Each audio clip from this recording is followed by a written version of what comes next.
A inteligência artificial vai roubar o teu trabalho.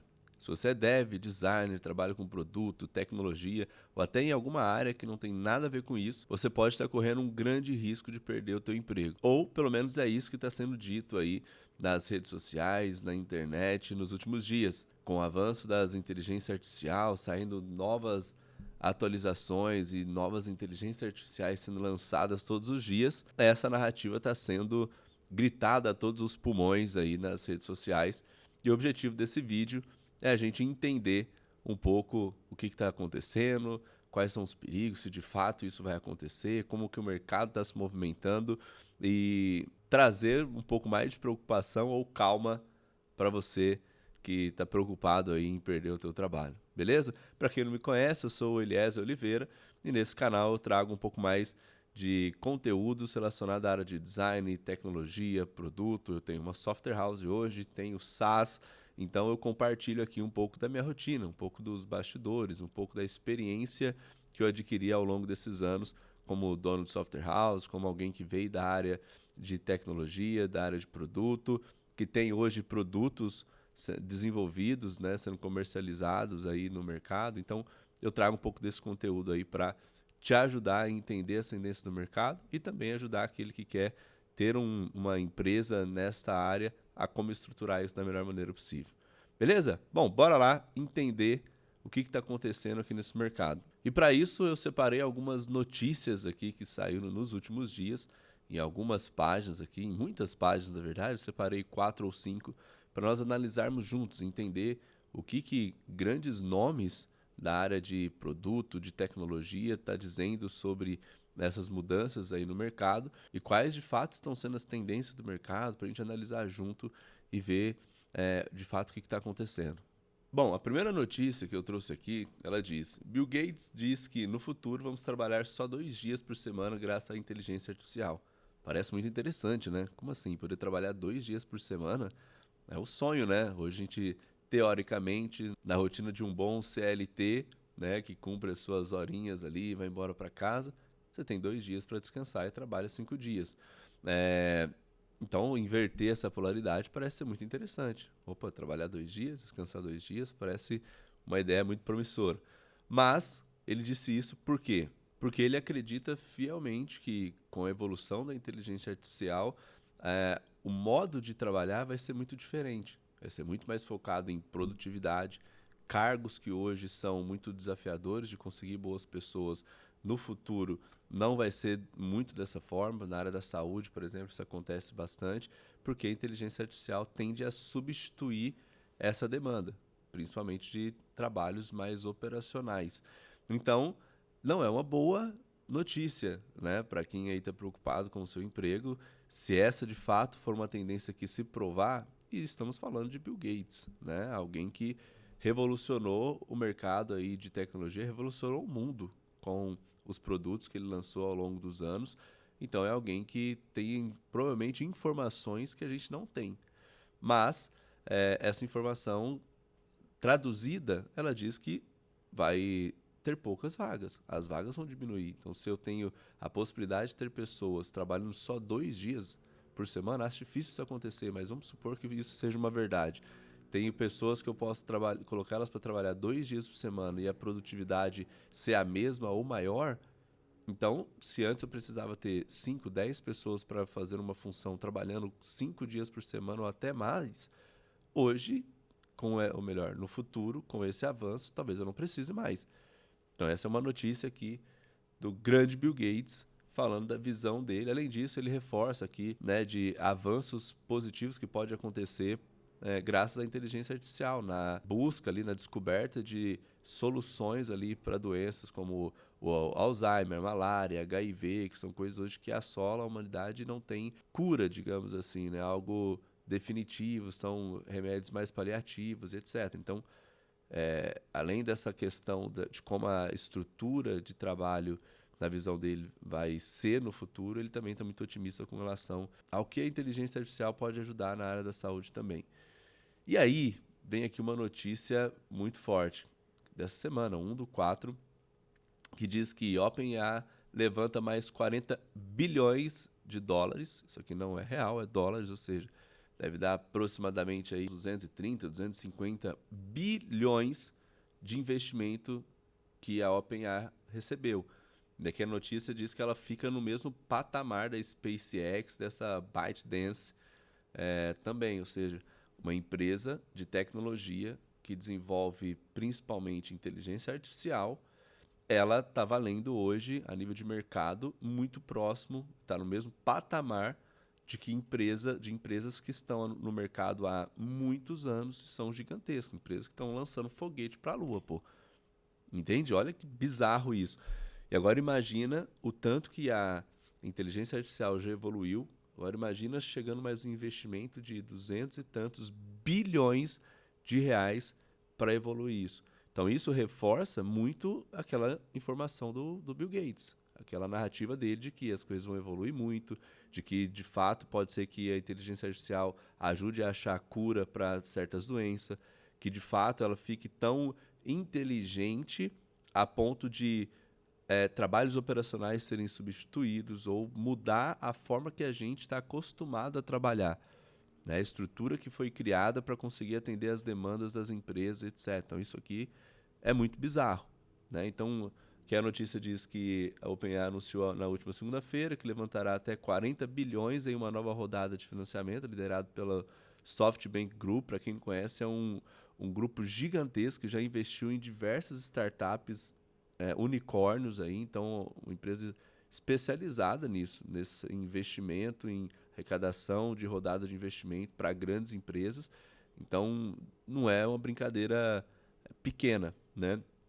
E aqui reforça que ela fica no mesmo patamar da SpaceX, dessa ByteDance, dona do TikTok, que são de capital fechado, ou seja, não está na bolsa de valores. Imagina quando fizer o IPO uma empresa dessa, tanto que o valor de mercado não pode subir. E a SoftBank, grupo japonês de investimento em tecnologia, diz que vai financiar startup de inteligência artificial com 10 bilhões em meados de abril e mais 30 bilhões em dezembro, ou seja, ao longo desse ano, 40 bilhões aí para ser desenvolvido de investimento. E aqui tem uma outra informação que diz: a OpenAI está fazendo uma parceria com a SoftBank e a Oracle para estabelecer uma rede de data centers no âmbito do projeto norte-americano de AI Stargate, orçado em 500 bilhões. Ou seja, é só grana alta sendo investida em data center, em investimento, em novas tecnologias, em evolução do produto. Então, não é uma brincadeira de criança, né? O Sam, acho que ele nunca imaginava que poderia chegar onde está chegando aí. Então, notícias fortes aí de grandes investimentos vindo, mostrando que há uma seriedade muito grande na evolução da inteligência artificial, no produto e no futuro que eles imaginam que pode chegar, né? Que o produto pode chegar. Bom, e a outra notícia, voltando aqui para o tio Bill, ela lista algumas profissões que vão sobreviver à inteligência artificial. Então, ele já disse em uma outra entrevista que muitos trabalhos vão ser substituídos, e aqui ele resolveu listar 3 áreas que ele, na visão dele, e talvez as informações privilegiadas que ele tem, vão sobreviver a essa evolução da IA nos próximos 10 anos. 10 anos está aí, pô. 10 anos está aí. A pandemia já foi há 5 anos. Não parece, né? Mas o tempo voa. E aí ele diz que as profissões são biociências e pesquisa médica. O setor de biociências, especialmente nas áreas de pesquisa médica e diagnóstico, é um dos que mais exige criatividade, intuição e pensamento crítico. Por que isso? Características humanas que ainda não são replicáveis por máquina. Embora a IA esteja cada vez mais presente em exames e diagnósticos, como radiografia e testes laboratoriais, ela ainda não consegue propor hipóteses complexas ou inovadoras com o mesmo nível de sensibilidade humana. E a outra, energias renováveis e transição energética, outro setor citado por Gates, é o de energias alternativas, que vive um processo de transformação global com a transição do uso de combustíveis fósseis para fontes limpas, como energia solar, eólica e nuclear. Essa transição exige não apenas inovação tecnológica, que aí está mais vinculada à IA, mas também capacidade de adaptação a diferentes contextos regulatórios, ambientais e culturais. tarefas nas quais o julgamento humano é essencial. Então, poxa, a gente está falando de mudança do tipo de combustível, por exemplo. Tem uma questão cultural muito grande. Tem pessoas, por exemplo, que são muito críticas a carro elétrico, que não gostam do carro elétrico, acha a experiência de uso ruim, apesar que muitos depois que usam aparentemente passa a gostar, mas tem gente que curte ainda o carro, né, manual, que gosta de sentir a dirigibilidade do carro e etc. Então, tem uma questão cultural de anos de como as coisas foram feitas que precisa ser mudada.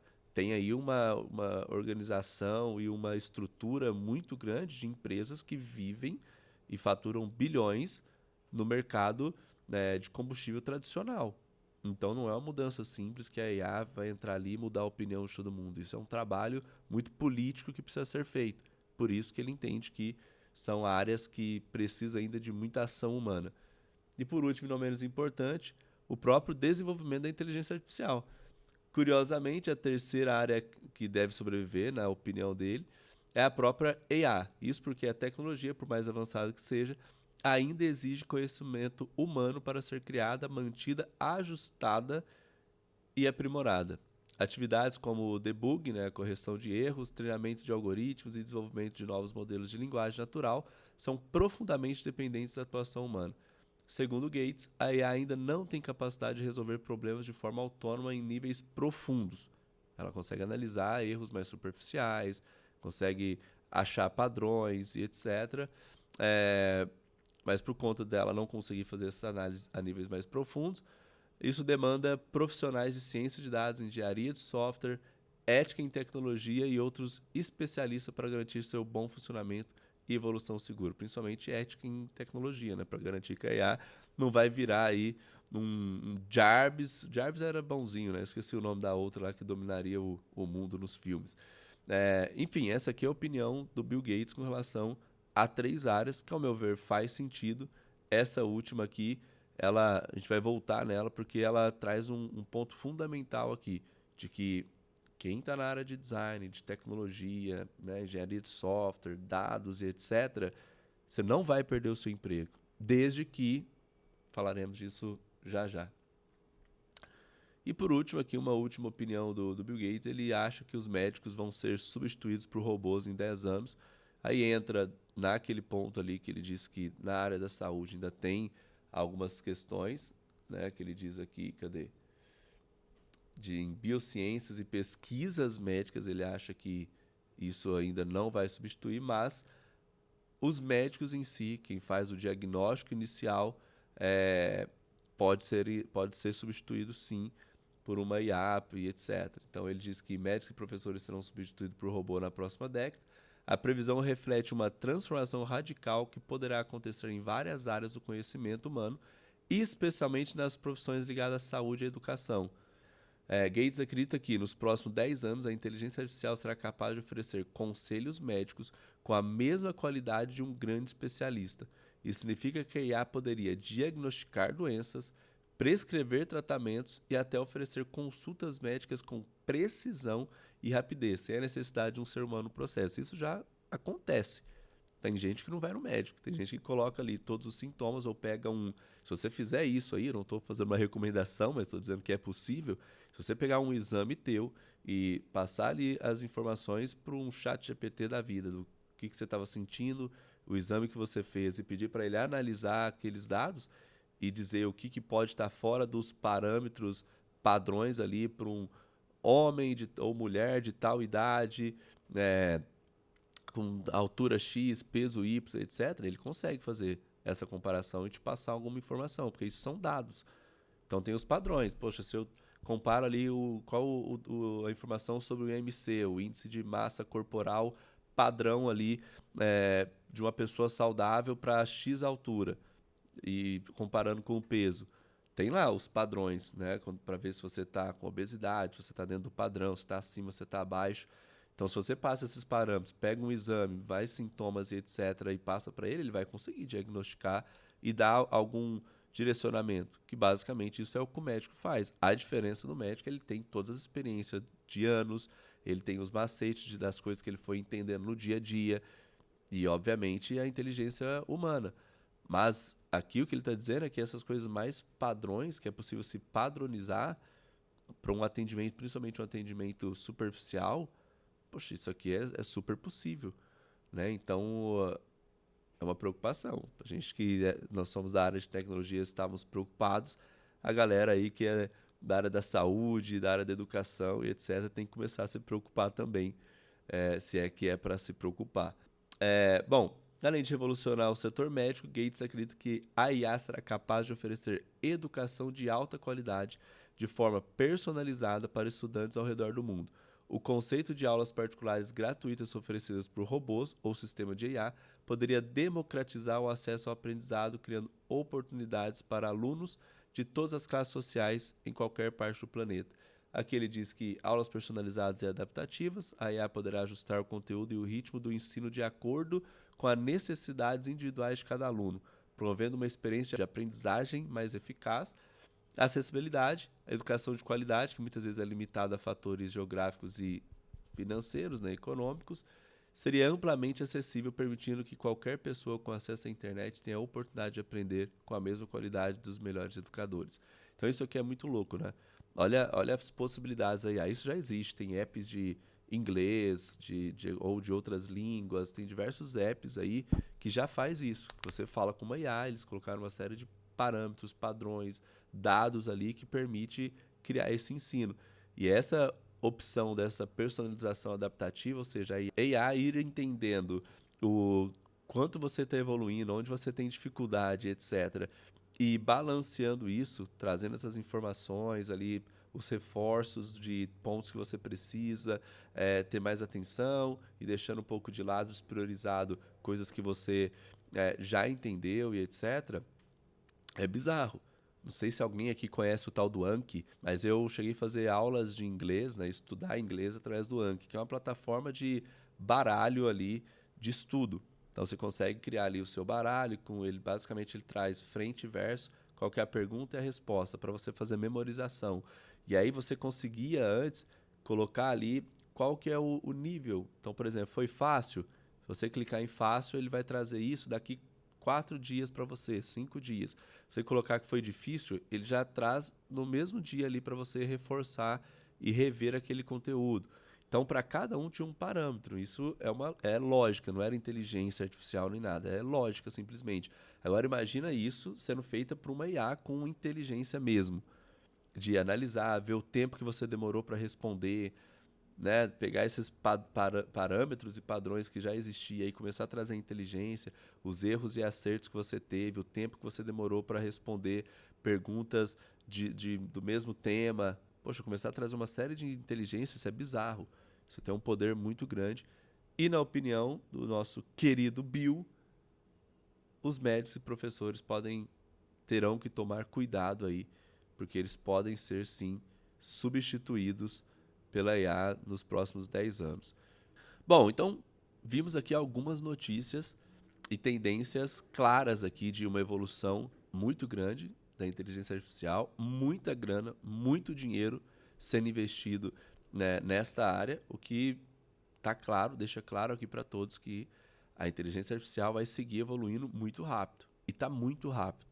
Quem usa, eu uso muito inteligência artificial, acompanho aqui, eu uso para gerar imagens, eu uso para gerar conteúdos, eu uso para analisar processos, criar processos. Boa parte do meu trabalho hoje eu uso uma inteligência artificial para me apoiar, principalmente em tarefas operacionais, para eu ganhar tempo, para eu usar o meu tempo em coisas que de fato necessitam da minha inteligência. Né? Então, tudo que eu posso acelerar a minha criatividade, o meu trabalho e coisas operacionais, eu utilizo. Então eu tenho notado essa evolução bizarra. É só a gente ver as imagens que estão sendo geradas. Há pouco tempo atrás a gente tinha lá o Midjourney, né, se eu não me engano. A galera começando a gerar as primeiras imagens, ficando abismado com a qualidade que ela gerava. A gente vendo um Photoshop gerando ali, pegando uma imagem cortada e desenhando ali, né, gerando o restante da imagem, né, o que estava cortado, o restante da cena que estava naquela imagem lá. E isso já parecia surreal.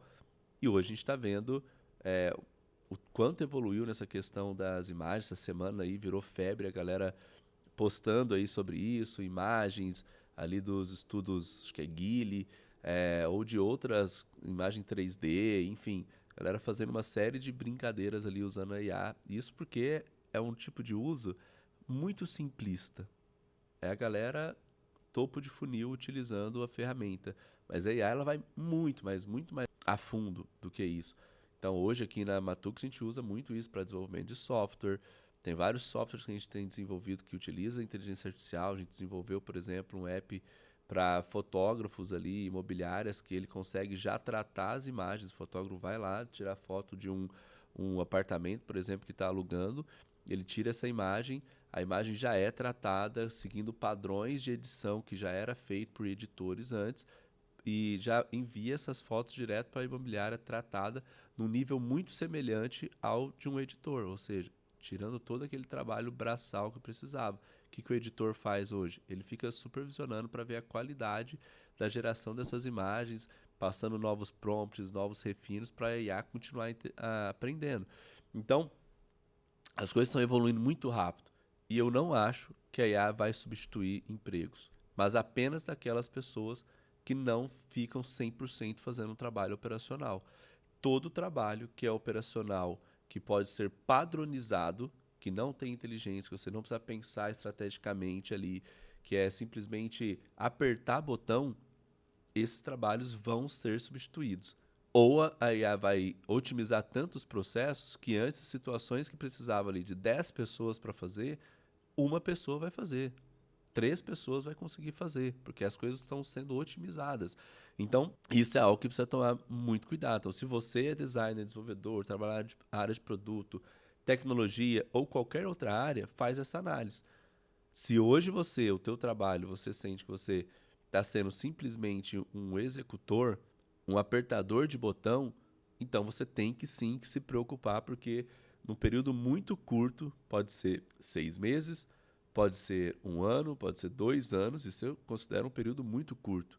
Pode ser mês que vem, inclusive, você corre um risco muito grande de perder o teu trabalho. Já tem situações acontecendo na empresa, algumas se precipitando, né, já achando que domina tudo, que a IA já é 100%, pode tirar todo mundo e tendo que voltar atrás na decisão também.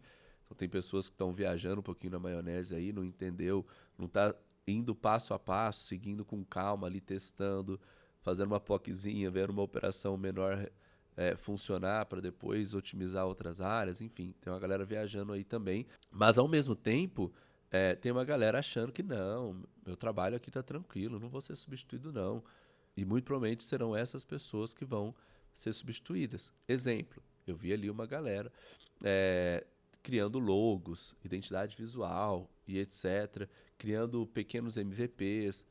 Então, isso aí, quem é profissional da área olha e fala, mas nunca que a IA vai criar algo igual eu, ela não faz umas análises, etc. Mas dependendo do público, do teu tipo de cliente, ele não quer saber disso.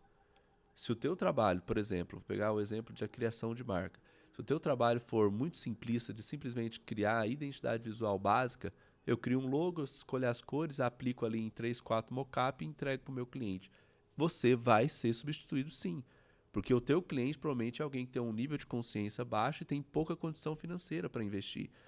Então, se ele tem a opção de fazer isso pagando 50, 100 reais ali para ter acesso a uma IA, e ele tem um mínimo de conhecimento, porque ele viu um vídeo ali de alguém mostrando como que gera, ele vai conseguir gerar.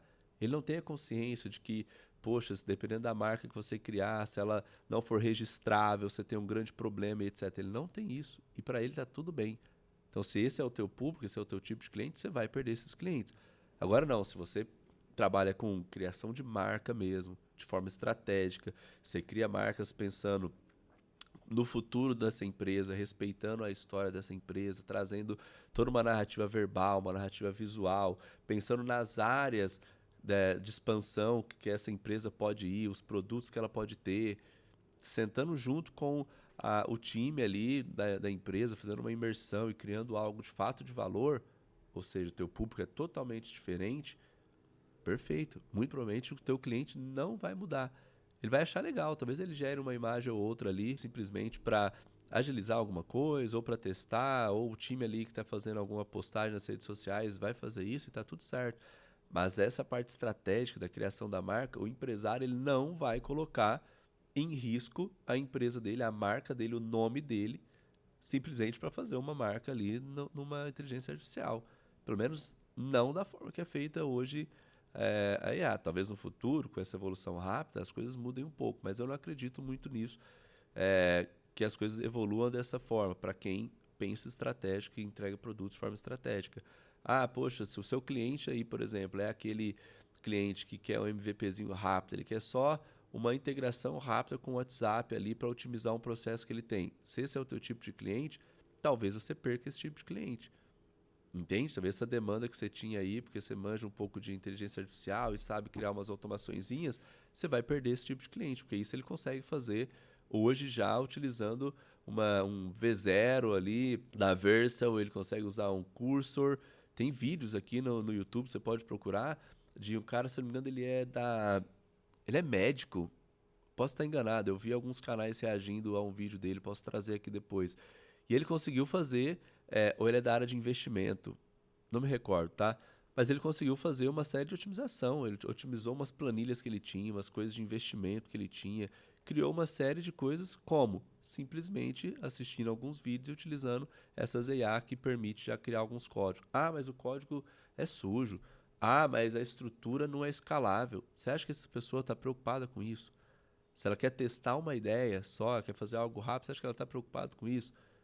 Esse perfil de cliente é totalmente diferente. Agora, se o teu perfil de cliente for clientes que, poxa, não, eu quero de fato construir algo que atenda a necessidade dos meus clientes, que tenha um grande trabalho de pesquisa com os usuários, que seja algo pensado para a melhor experiência desse usuário, sabendo quem é a persona, com estudos, análise crítica, pesquisa direta com esses usuários, né, de fazendo call com esses usuários, fazendo pesquisa qualitativa, quantitativa, uma série de aprofundamentos que seja necessário, e ele busca empresas que são expert nisso, que já desenvolveu outros softwares que estão rodando, tendo resultado e etc., esse tipo de cliente você não vai perder. Esse tipo de cliente ele não vai colocar em risco o investimento de tempo e grana que ele vai fazer usando uma inteligência artificial para desenvolver isso. Ele não tem tempo para ele lá fazer isso também.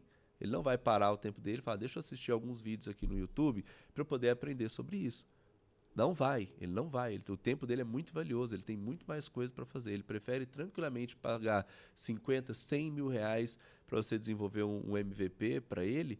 Ele prefere tranquilamente pagar 10, 15, 20 mil reais, 30 mil reais numa landing page, num site, numa identidade visual e etc., do que ele ter que ir lá fazer. Porque essa grana que ele está pagando ali, se ele tivesse que investir ali uma semana do tempo dele, alguns dias do tempo dele, é grana que ele está perdendo. Dependendo do tamanho do cliente, ele faz esse dinheiro aí a um deal que ele fecha, a um negócio que ele fecha. Então você acha que ele está preocupado? Você acha que ele vai parar o tempo dele para aprender uma linguagem nova, uma IA nova, uma ferramenta low code nova para poder desenvolver as próprias coisas? Ele não vai fazer isso. No máximo, a depender do tipo de cliente, o perfil, do ICP e tal, alguém do time dele começa a aprender sobre isso e aí sugere fazer algo interno lá. Mas dependendo do tamanho, ele não vai colocar a marca dele em risco confiando em situações assim. Certo? Então, qual que é o resumo aqui desse vídeo? Você precisa se preocupar sim. A inteligência artificial ela está aqui, está para ficar. Não é o futuro, ela é o presente. Por exemplo, desenvolver um software com IA, eu fiz um post esses dias no LinkedIn sobre isso. Não tem nada demais. Não é mais inovação, porque todo software hoje tem IA. Pensa as ferramentas que vocês estavam acostumados a usar, todas já têm algum tipo de inteligência artificial ali embutida. Que ela faz alguma análise, que ela termina de escrever algum texto para você, que ela faz alguma sugestão, todas já têm alguma coisa. Então, construir softwares com IA já não é mais novidade. É igual o inglês. Antigamente, saber inglês era um diferencial bizarro. Apesar de hoje no Brasil, acho que 5% só fala inglês, mas não é mais diferencial, porque as coisas evoluíram. Então, a IA ela veio para ficar. Vai ter evoluções muito grandes, muita grana sendo investida dentro desse mercado e você, apertador de botão, sim, você corre grandes riscos de perder o teu trabalho. Não só porque a IA pode substituir, sim, o que você faz, ou porque ela pode otimizar os processos a ponto de a empresa que você trabalha, onde tem 5, 10 devs, designers, etc., não precisar mais de tantas pessoas assim. e conseguir tranquilamente atender as demandas, porque parte do que era operacional ficou automatizado, ela hoje vai conseguir fazer isso com metade do time, ou menos da metade do time. Então, seja inteligente. Começa a ir para a área mais estratégica, começa a entender mais de negócio, começa a entender mais de produto, de como que a tua empresa, a empresa que você trabalha ganha dinheiro. Se você tem uma software house, como que o teu cliente vai ganhar dinheiro com o produto que você está desenvolvendo? Como que você consegue ser estratégico para os seus clientes? Hoje o cliente chega aqui, ele vem para desenvolver um software, eu não simplesmente desenho as telas e entrego isso para ele.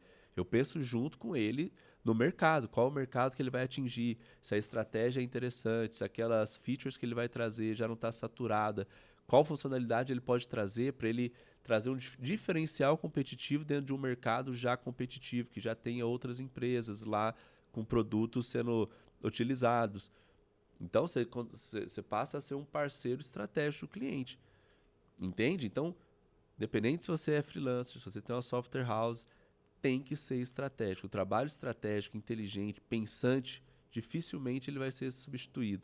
Agora, o trabalho braçal, de apertar botão, de entregar telinha, de entregar código ali sem nenhuma interação e etc., isso com certeza está em risco e pode ou ser otimizado ou substituído.